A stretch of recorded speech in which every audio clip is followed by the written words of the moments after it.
recharge your brain. Good evening everybody. My dear coaching কাচ্চা শিক্ষার্থীরা, আজ আমি একটি গুরুত্বপূর্ণ বিষয় নিয়ে আলোচনা করব, সেন্টেন্স। তোমাকে সেন্টেন্স জানতে হবে। যারা প্রাথমিক লেভেলে আছো তাদের আমি একটি গল্প বলবো। Once upon a time there was a king. The king had a beautiful queen. একদা এক রাজা ছিল। রাজা একজন সুন্দরী মহিলা ছিল রাজমহলে। সেই মহলে 5 জন চাকর ছিল। একজন চাকরের নাম ছিল অ্যাসারিটি। তার কাজ হলো কোনো জিনিস সম্বন্ধে বর্ণনা করা। লোকে তাকে বর্ণনামূলক বা উক্তিমূলক বাক্য বলত। এটাকে নাম হল অ্যাসারিটি। সে কোনো জিনিস সম্বন্ধে বর্ণনা করত। এই জিনিসটি ভালো, এটি ভালো নয়, সে এখানে এসেছে, সে এখানে এসে নাই, এরকম বর্ণনা করত। সে অসুস্থ, সে এখন ভালো, ফুলটি খুব সুন্দর, এরকম বর্ণনা করত। তার নাম হল অ্যাসারিটি।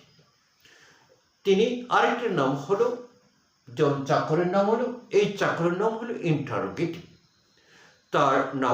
তার কাজ হলো প্রশ্ন করা। রাজার সাথে কেউ সাক্ষাৎ করতে বললে সে প্রশ্ন করত, আপনি কে? Who are you? Whom do you want? আপনি কাকে চান? রাজাকে প্রশ্ন করত। রাজা, আপনি কি এখন বাইরে যাবেন? এখন কি বাগানে যাবেন? এমন প্রশ্ন করত। আরেকজন চাকর ছিল, তার নাম কি জানো? ইম্পারেটিভ।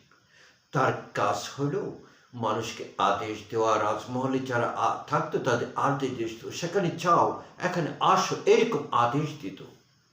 আবার রাজার কাছে অনুমতি চাইতো, রাজামশাই এখন আমরা কি খেলতে পারি? আমি কি সেখানে যাইতে পারি? এমন বাক্য সে বলত। আবার সে প্রস্তাব করত, চলো আমরা একটি বাগান করি, চলো আমরা খেলতে চাই, এমনভাবে প্রস্তাব করত। আরেকজন চাকর ছিল যার নাম ছিল অপটিটিভ। তার কাজ ছিল, তুমি সুখী হও, আমাদের রাজা দীর্ঘজীবী হোক, আমার যদি পাখির মতন ডানা থাকতো। এর নাম হয় অপটিটিভ। লোকে তাকে ইচ্ছা বা প্রার্থনাবোধক বাক্য বলতো। আরেকজনের নাম ছিল, তার নাম জানো কি? তার নাম ছিল এক্সক্লেমেটরি। সে মনের সুখ দুঃখ আবেগ এইগুলি, রাজমহল কত সুন্দর, আমাদের রাজা কত সুন্দর, রানী কত সুন্দর, পাখিটি কত সুন্দর, ফুলটি কত সুন্দর, এমন আবেগে প্রকাশ করত। আবার সুখ দুঃখ, হায় আমার পোড়া কপাল, হায় আমরা জিতেছি, এমনভাবে বাক্য বলত। এই যে 5 জন চাকর ছিল, 5 রকমের কাজ ছিল। আশা করি তোমরা বুঝতে পারছ। আজকে 5টা সেন্টেন্স গল্পের মাধ্যমে বললাম।